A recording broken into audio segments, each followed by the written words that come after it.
Ketika petir menyambar. Bab 7. Pertemuan dengan manusia. Apakah kamu sudah siap? Saing bertanya pada Adam. Sangat siap, jawab Adam dengan antusias. Mari kita pergi. Saing tidak bisa menyembunyikan senyumnya melihat semangat Adam yang terlihat jelas. Kalau begitu, ayo. Mereka keluar dari kantor penjaga hutan di Suaka Marga Satwa Lanjak Entimau dan menuju ke dalam hutan dalam diam. Suaka Marga Satwa Lanjak Entimau dengan luas 1.688 km persegi dan Taman Nasional Batang Ai di sebelahnya yang membentang sekitar 200 km di sepanjang perbatasan Malaysia dan Indonesia. Taman Nasional ini merupakan kawasan lintas batas terbesar antara kedua negara. Seperti kawasan hutan hujan lainnya di Kalimantan, taman ini memiliki keanekaragaman tumbuhan dan hewan yang terkaya di dunia. Hari ini adalah hari pertama Adam bekerja. Posisinya adalah sebagai asisten peneliti untuk mendokumentasikan jenis tanaman di Taman Nasional tersebut, dan Saing ditugaskan untuk menunjukkan kepadanya di mana tanaman yang terdokumentasi itu berada. Selalu jalan di dekatku, kata Saing saat mereka bergerak lebih jauh ke dalam area taman yang lebat. Di hutan ini, orang sangat mudah tersesat. Baik, Pak. Jawab Adam. Mereka terus bergerak dengan perlahan dan hati-hati di antara lapisan tebal dedaunan hutan. Sebenarnya, Adam lebih berminat untuk mengobrol dengan Saing, menanyakan banyak pertanyaan karena dia tahu Saing adalah orang terbaik yang bisa memberitahunya segala informasi tentang taman ini dan tanaman di dalamnya. Tapi Saing telah menjelaskan kepadanya bahwa saat mereka melakukan perjalanan di dalam hutan, yang terbaik adalah bergerak sesunyi mungkin. Adam tidak tahu kenapa, dia hanya berasumsi bahwa mereka tidak boleh mengganggu hewan liar dengan suara celoteh mereka. Dia tahu dia tidak boleh main menebak saja. Dia hanya tidak ingin memberikan kesan bahwa dia tidak mengetahui hal mendasar seperti itu di hari pertama dia bekerja. Saing pasti tahu apa yang terbaik. Itulah yang dikatakan semua orang di kantor penjaga hutan kepadanya.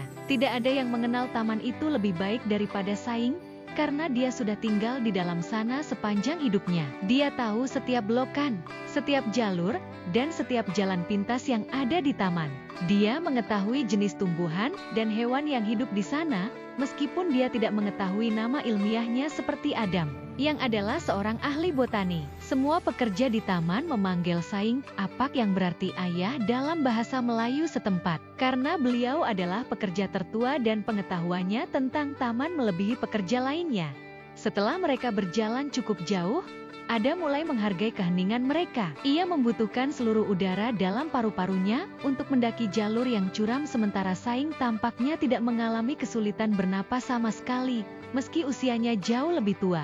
Di saat Adam tertinggal semakin jauh dari Saing, tiba-tiba dia melihat sekilas sebuah tetrastigma, tanaman inang. Ia terletak di sebelah kanannya. Dia langsung merasa bersemangat dan melupakan sesak napasnya. Tanaman inang tersebut terlihat seperti bunga Rafflesia, tumbuhan parasit tak berdaun yang terkenal sebagai bunga berukuran terbesar di dunia. Dia langsung berbelok ke kanan untuk melihat lebih dekat. Dia melupakan Saing yang terus mendaki ke atas bukit. Semangatnya naik ketika dia mendapati bahwa tanaman inang itu benar-benar sebuah bunga Rafflesia. Rafflesia terkenal tumbuh di Taman Nasional Gunung Gading, bukan di taman ini, meskipun pada tahun 90-an beberapa penduduk setempat yang tinggal di rumah panjang di sekitar melaporkan penampakan bunga tersebut. Dia sedikit kecewa karena dia tidak bisa melihat satupun kuncup bunga. Alangkah hebatnya jika mendokumentasikan pertumbuhan bunga Rafflesia ternyata menjadi tugas pertamanya di taman ini. Di saat yang sama, dia merasa beruntung karena dia tidak perlu menghirup bau busuk, karena tanaman tersebut juga terkenal mengeluarkan bau menyengat seperti daging busuk saat mekar. Dia berjongkok untuk melihat lebih dekat dan memeriksa tanaman inang itu. Dia sama sekali tidak memperhatikan keadaan sekelilingnya. Sampai telinganya menangkap bebunyian, suara gemerisik dari semak di belakangnya, diikuti dengan suara tarikan nafas yang berat. Dia berdiri untuk berbalik. Dia ingin melihat sumber bunyi tersebut, dan badannya langsung membeku.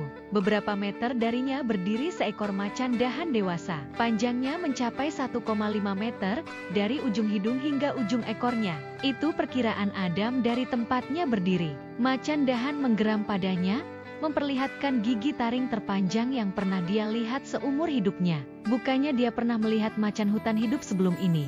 Tapi apakah macan memang mempunyai taring sepanjang itu? Dia memutar otak untuk mengingat cara menghindari serangan macan dahan di hutan, tetapi tidak berhasil mengingat apapun. Kemudian semak-semak di belakang macan dahan bergemerisik lagi. Kali ini, Adam melihat seorang pria yang berbadan sangat tinggi besar dan berotot melangkah keluar dari semak-semak. Pria ini tingginya jauh di atas 2 meter. Jika Adam terpana melihat macan dahan di hadapannya, dia benar-benar tercengang melihat pria ini. Bukan karena ukurannya badannya yang dapat masuk kategori raksasa, atau wajahnya yang tampan dan kekanak-kanakan dibingkai dengan rambut pendek ikal berwarna coklat kekuningan, atau kenyataan bahwa dia tidak mengenakan pakaian apapun kecuali celana pendek hitam untuk menutupi kulit tubuhnya yang terbakar sinar matahari. Yang membuat Adam tercengang adalah tato hitamnya. Tato pria ini sangat banyak sampai mereka menutupi seluruh tubuhnya mulai dari leher bagian atas hingga seluruh lengan, tangan, dan jari-jarinya, bagian atas tubuhnya yang terbuka, hingga ke kaki dan pergelangan kakinya. Pendeknya, semua kulit badannya yang tidak tertutupi oleh celananya ditaburi tato hitam pekat. Siapa yang masih memiliki begitu banyak tato di badan di zaman sekarang? Masyarakat mereka tidak mendukung orang membuat tato di tubuh mereka. Memang masih ada juga orang yang memiliki 1 atau 2 tato di badan mereka. Dia sendiri mempunyai teman yang bertato. Namun dia belum pernah melihat seorang pria menutupi tubuhnya sendiri dengan tato seperti yang dilakukan pria tersebut. Dia merasa sedikit panik ketika terlintas ide bahwa dia sedang berhadapan dengan seorang preman setempat. Pria raksasa itu memberinya isyarat tangan yang tidak dia mengerti, tetapi dia menganggapnya sebagai instruksi supaya dia tidak bergerak. Adam tidak punya rencana untuk melakukan gerakan apapun, jadi dia tidak berniat berdebat.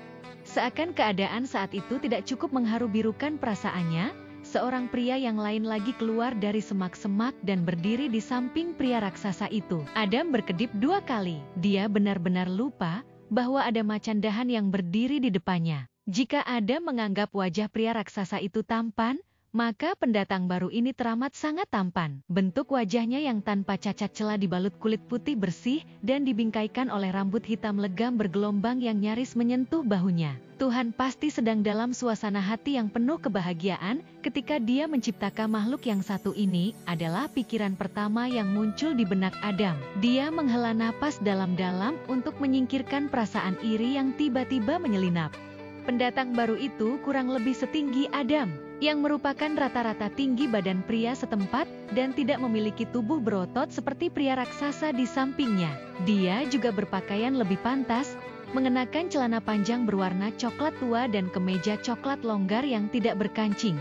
Dengan minimnya tato di tubuh pendatang baru tersebut, Adam tak merasa terintimidasi dengan kehadirannya. Tidak seperti pria raksasa, pendatang baru itu tidak berusaha untuk berinteraksi dengan Adam. Dia kelihatan tidak peduli dengan apapun dan siapapun di sekitarnya. Anehnya, sikap dingin dan ketidakpeduliannya terasa sangat menarik hati. Kehadirannya memberikan perasaan menenangkan bahwa segalanya akan baik-baik saja.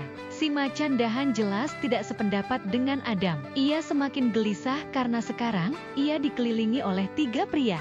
Ia menggeram lebih keras dan mengambil posisi berjongkok. Sebuah gerakan yang menyebabkan kedua pria pendatang itu secara otomatis mengalihkan perhatian mereka dari Adam ke binatang tersebut. Adam berdiri membeku di tempatnya. Dia menelan ludah dengan susah payah. Macan dahan itu menggeram sekali lagi sebelum ia melompat ke arah Adam.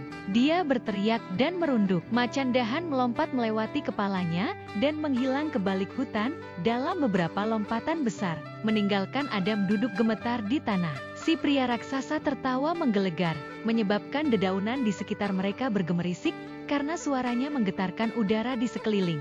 Dia menutup jarak di antara mereka dalam beberapa langkah untuk membantu Adam berdiri. Dia mengatakan sesuatu dalam bahasa setempat dengan nada ramah. "Maaf, saya tidak mengerti." Adam bergumam dengan grogi, dan sebagai balasan dia mendapat tatapan mata yang menusuk hati. Adam merasa pria raksasa itu jengkel. "Jangan khawatir, hewan itu sudah pergi. Kamu aman sekarang." Kali ini pria raksasa itu menggunakan bahasa yang dipahami Adam. Sebuah seringai muncul kembali di wajahnya yang kekanak-kanakan. Adam kesal karena merasa dia ditertawakan.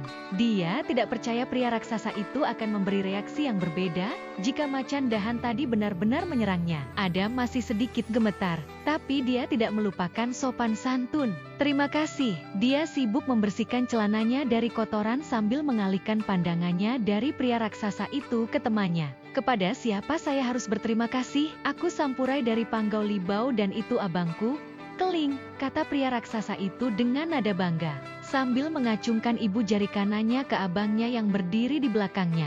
Ada menangkap jelas pesan memangnya kamu tidak tahu siapa aku, yang dilontarkan padanya. Tapi sumpah mati dia sungguh tidak tahu siapa orang-orang ini. Apakah mereka sepasang selebriti setempat? Sampurai pun menangkap ekspresi kosong di wajah Adam saat mendengar nama mereka. Dia tampak terkejut dan berteriak kepada Keling, dia belum pernah mendengar tentang kita. Senyuman Keling terlihat malas-malasan. Kelihatannya memang begitu. Dia sama sekali tidak terlihat tersinggung dengan kenyataan itu. Adam khawatir dia telah menyinggung orang yang tidak seharusnya dia singgung. Dia buru-buru berkata, saya minta maaf, saya tidak bermaksud tidak sopan. Saya bukan berasal dari daerah ini. Ini hari pertama saya. Dia mulai berceloteh. Adam, kamu di sini rupanya. Aku mencarimu kemana-mana. Aku sudah bilang jangan berjalan jauh dariku. Suara saing terdengar dari belakang Adam. Tak lama kemudian, dia terlihat bergegas menuju Adam. Dia berhenti tiba-tiba ketika dia menyadari bahwa Adam tidak sendirian. Maaf, Pak, itu tidak akan terjadi lagi, sesal Adam. Dia hendak menjelaskan duduk perkara, ketika dia menyadari saing sedang mengamati dua pria lainnya dengan penuh minat. Dia dengan cepat membuat perkenalan. Pak, ini Samurai dan Keling. Sampurai, sela Sampurai dengan nada sangat jengkel. Yang benar, saing terkekeh. Keling dan Sampurai dari Panggau Libau. Wajah Sampurai seketika berseri-seri. Nah, ini orang yang berpengetahuan. Dia tersenyum lebar. Anak ini tidak tahu apa-apa. Dia menjentikan kepalanya ke Adam. Sekarang giliran Adam yang merasa jengkel. Dia tidak suka ditunding bahwa dia tidak tahu apa-apa secara terang-terangan seperti itu. Dan dia tersinggung dipanggil anak ini oleh Sampurai. Kalau dilihat dari penampilan mereka, Sampurai dan Keling tidak mungkin berumur lebih dari 25 tahun. Berarti mereka seumur dengan dia. Apakah Sampurai pantas memanggilnya anak ini? Sebaliknya, wajah saing menjadi serius. Dia mengamati kedua pria itu lebih cermat dan mengenali tato Sampurai. Dia beralih berbicara dalam bahasa Iban kepada kedua pria tersebut. Apa yang kalian berdua lakukan di sini? Bukankah kamu berada jauh dari rumah panjangmu? Dia berpikir tentang rumah panjang yang berada di sekitar dan di dalam taman. Dia kenal banyak penghuni rumah panjang tersebut, tapi dia tidak pernah bertemu kedua pria ini. Keling menjawab sebelum Sampurai dapat membuka mulut untuk berbicara, kami di sini bukan untuk menimbulkan masalah. Kami hanya ingin mengumpulkan kayu. Sampurai mengangkat alisnya saat mendengar ini. Ia kembali membuka mulutnya untuk berbicara ketika dia mendengar bunyi gong dari rumah panjang Gelong. Keling juga mendengarnya. Kedua bersaudara itu saling berpandangan. Keduanya langsung tampak khawatir. Saing dan Adam yang tidak mendengar apapun tidak mengerti kenapa kedua pria itu tampak waspada. Tiba-tiba, semak-semak di belakang Adam berdesir. Dia menjerit dan melompat dengan gugup. Saing berbalik ke semak-semak untuk memeriksa apa yang terjadi. Dia tertawa. Itu hanya seekor tupai. Adam, kamu tidak perlu khawatir. Saya baru saja melihat macan dahan keluar dari semak-semak itu. Adam membela diri. Ia sangat besar dan memiliki taring yang sangat panjang. Ah, kamu melihat macan dahan? Saing merasa geli. Ini pasti hari keberuntunganmu. Hewan itu sangat sulit ditemukan. Tidak banyak orang yang bisa berkata bahwa melihat macan dahan hidup di hutan ini. Apakah hewan itu sebenarnya tidak berbahaya? Adam sedikit malu. Tidak juga. Kebanyakan hewan di sini menghindari manusia. Mereka lebih memilih menghindari daripada menghadapi kita. Tapi ingat, macan dahan tetaplah macan. Ia akan menyerang jika merasa perlu. Yang tadi itu melompat ke arahku. Adam bercerita. Dia bergidik memikirkan hal itu. Dan kemudian orang-orang ini. Dia menoleh ke tempat Keling dan Sampurai berdiri dan tidak melihat siapapun. Kemana mereka pergi? Mungkin kembali ke rumah panjang mereka di angkasa. Saing terkekeh. Hah? Adam bingung. Di sanalah tempat tinggal keling dan sampurai dari Panggau Libau. Itu kalau menurut mitos orang Iban. Di langit sana, jelas Saing sambil mengacungkan jari telunjuk kanannya ke atas. Tapi yang dua tadi itu bukan benar-benar mereka, kan? Adam bertanya dengan tidak percaya. Mereka itu pasti penduduk setempat yang tinggal di salah satu rumah panjang di sekitar sini. Bagaimana Apak tahu mereka orang Iban? Adam bertanya dengan rasa ingin tahu. Itulah sebabnya Apak berbicara dengan mereka dalam bahasa Iban. Kan? Ia ingin memastikan karena ia mengetahui Saing adalah orang Iban. Tato di tubuh sampurai. Semuanya adalah desain Iban, ditempatkan di tempat yang tepat dan sesuai dengan tradisi yang ada.